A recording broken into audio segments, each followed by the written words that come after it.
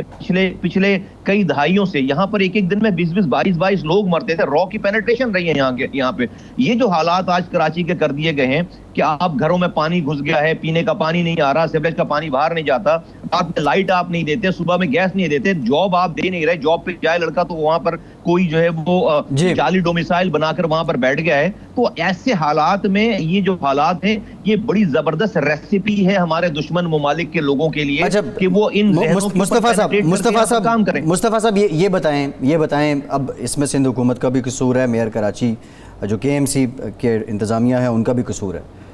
آپ نے ابھی دہشت گردی کا ذکر کیا, ہمارا ایک نیشنل ایکشن پلان بنا, ایک کراچی کے لیے ماسٹر پلان بنا کہ کس طرح اس کو پاک کرنا ہے, اور اس پہ سارے لوگ آن بورڈ تھے.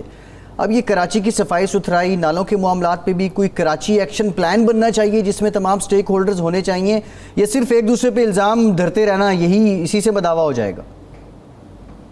دیکھیے یہ بات تو ثابت ہو گئی کہ پروونشل گورنمنٹ اور سٹی گورنمنٹ کراچی کے مسائل پر سنسیئر ہے ہی نہیں, تو اس کو حل نہیں کریں گے. میں نے آپ کو دونوں کا مائنڈ سیٹ بتا دیا, جہاں پر وزیر اعلیٰ جو ہے وہ بیٹھ کر اس کرائسس کے اوپر پریس کانفرنس میں یہ بیٹھ کر یہ ثابت کر رہے ہیں ان کے وزراء کہ جی کراچی جو ہے 10 سال پہلے زیادہ خراب تھا, آج کراچی زیادہ اچھا ہے. اس مائنڈ سیٹ کو آپ کیسے کام پر آمادہ کریں گے؟ تو یہ تو طے ہو گئی بات کہ بھائی یہ تو کریں گے نہیں. تو اس کا مطلب ہے کسی کو انٹروین کرنا پڑے گا, کسی کا مطلب ہے کہ بھائی فیڈرل گورنمنٹ کو انٹروین کرنا پڑے گا. فیڈرل گورنمنٹ جب انٹروین کرتی ہے تو یہ فرماتے ہیں کہ بھائی آپ صوبائی خود مختاری میں عمل دخل کر رہے ہیں. میرا یہ سوال ہے کہ بھائی کیا کراچی مقبوضہ کشمیر ہے کہ پاکستان کا وزیر اعظم صرف اور صرف اخلاقی حمایت کرے گا, اور اگر اس کو کوئی تقریر کرنی ہو, اس کے بارے میں بات کرنی تو جا کر اقوام متحدہ میں تقریر کرے گا, اور اگر اس کے بعد اس کو کوئی احتجاج کرنا ہو تو اسلام آباد میں ٹریفک روک کر کھڑا ہو جائے گا؟ اور نہیں بھائی, کراچی پاکستان کی اکانومک ہب ہے, شہرت ہے پاکستان کی. اگر یہ نہیں کر رہے جو آپ کے سامنے سارے حالات ہیں, تو بھائی ہم کیا کراچی والے کیا اقوام متحدہ میں جائیں گے؟ خدا نخواستہ بھائی وفاقی وزیر اعظم کو, آرمی چیف کو, جوڈیشری کو, میڈیا کو بالکل انٹروین کرنا ہے. اور انٹروین کر کے آپ نے جو نیشنل ایکشن پلان کی بات کی, دیکھیے نیشنل ایکشن پلان جو ہے وہ جو سیکیورٹی ایشوز ہے اس کا کراچی ایکشن پلان جی, نیشنل ایکشن پلان تو اور چیز ہے. کراچی ایکشن پلان میں میرا صرف اس میں یہ کہنا ہوگا کہ آپ کو کوئی ایک ایسا سسٹم ایوالو کرنا پڑے گا کہ جہاں پہ ڈے ٹو ڈے کے روزانہ کے کام ہو رہے ہوں, روزانہ کے, اس لیے کہ دیکھیے روزانہ 12,000 ٹن گاربیج پروڈیوس ہوتا ہے. آپ کوئی کمیٹی بنا کر یا کوئی ایک سیٹ اپ بنا کر آپ اگر 3-4 مہینوں کے لیے کام کر لیں گے, جس دن آپ چھوڑیں گے اس سے اگلے دن دوبارہ 12,000 ٹن گاربیج ہوگا. تو یہاں پر ایک نظام دینے کی ضرورت ہے. یہاں پر فائر فائٹنگ کی نہیں, ایک نظام دینے کی ضرورت ہے کہ جو نظام گراس روٹ. جی سر مصطفیٰ صاحب یہ دیکھیں نا, یہ آپ نے ابھی وہ ذکر کیا کراچی میونسپل کارپوریشن کا, ان کے ملازمین کتنے اور یہ کتنے صرف تنخواہ لینے آتے ہیں اور کام کوئی نہیں کرتے, اگر ایسی ہی صورت حال ہے جو آپ بتا رہے ہیں؟ دیکھیے میرے زمانے میں یہ جو تقریباً 18,000 کے قریب تو صرف یہ سیوریج یہ کام ملیریا کلی کہتے تھے ہم انہیں, جو کہ نالوں کی صفائی کے اوپر اور یہ کچرا اٹھانے کے اوپر اور ساری, وہ میرے زمانے میرے بعد جو لوکل یہ گورنمنٹ کا نظام آیا انہوں نے پھر ڈسٹرکٹس کو ڈسٹریبیوٹ کر دیا ان امپلائیز کو. تو یہ جب ہم سٹی گورنمنٹ کی بات کرتے ہیں تو that includes the D M C, district municipal commission جتنے سارے, اس میں سے 6 ڈسٹرکٹس میں سے 4 ڈسٹرکٹس کے جو چیئرمین ہیں وہ ایم کیو ایم کے پاس ہیں. تو یہ جو میئر لوگوں کو بیوقوف بناتے ہیں یہ کہہ کے کہ بھائی میرے پاس اختیار نہیں ہے, تو اگلا جملہ یہ نہیں بولتے کہ بھائی ان کے پاس اختیار جو وہ ان کے جو ڈسٹرکٹ چیئرمین ہیں ان کے پاس اختیارات ہیں, ان کے 6 میں سے 4 ڈسٹرکٹ چیئرمین ان کے پاس ہیں.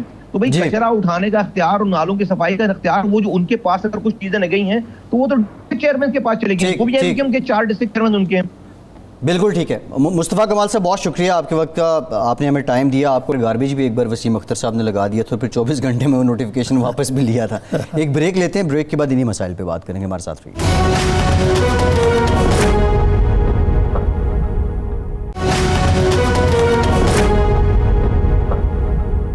بریک کے بعد ایک بار پھر سے آپ کو خوش آمدید کہیں گے. نظامی صاحب کچھ سیاسی بات بھی کر لیتے ہیں. شہباز شریف صاحب کے صاحبزادے سلیمان شہباز, آپ نے پہلے بھی جس سے ذکر بھی کیا, ناقابل ضمانت وارنٹ گرفتاری ان کے جاری ہو چکے ہیں. ان کی جو ہمشیرہ ہیں ان کو بھی, رابعہ عمران اور جویریہ, ان کو بھی طلب کیا گیا ہے. پھر ساتھ ساتھ کچھ شہباز شریف صاحب کی نااہلی کی بات بھی ہو رہی ہے. حمزہ صاحب بھی تھے آج. حمزہ صاحب بھی ہیں. یہ آپٹکس کو فل کیا جا رہا ہے یا پھر آپٹکس تو فل ہے یا نہیں ہے؟ فرینکلی اسپیکنگ, جو اگر آپ فرض کریں پاکستانی سیاست سے زیادہ واقف نہیں ہے اور آپ ٹی وی دیکھ رہے ہیں, اخبار پڑھیں, تو آپ کہیں گے یار یہ تو وچ ہنٹ لگتی ہے. کہ مطلب جب بیوی کو اس کی شہباز شریف کی, اس کی بیٹیوں کو, داماد بھی بائی دی وے بھول گیا میں, جی آج ہی کے دن میں سب کو یاد آ گیا ہے یہ نیب کو. تو ادھر سے توپوں کا رخ نواز شریف کی طرف بھی ہے. اور ابھی جیسے کہ آپ کو بتایا تزاد صاحب نے, جو بائی دی وے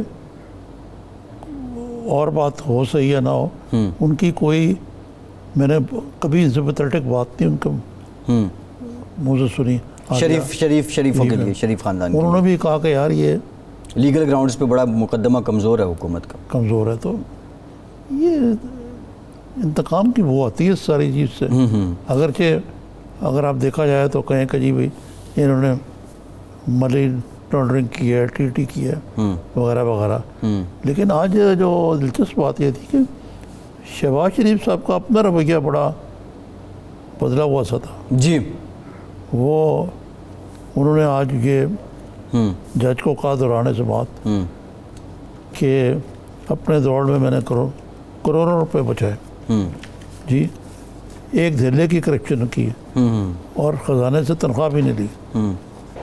میں پاکستان کے اندر اربوں روپے کی سرمایہ کاری لے کے آیا ہوں.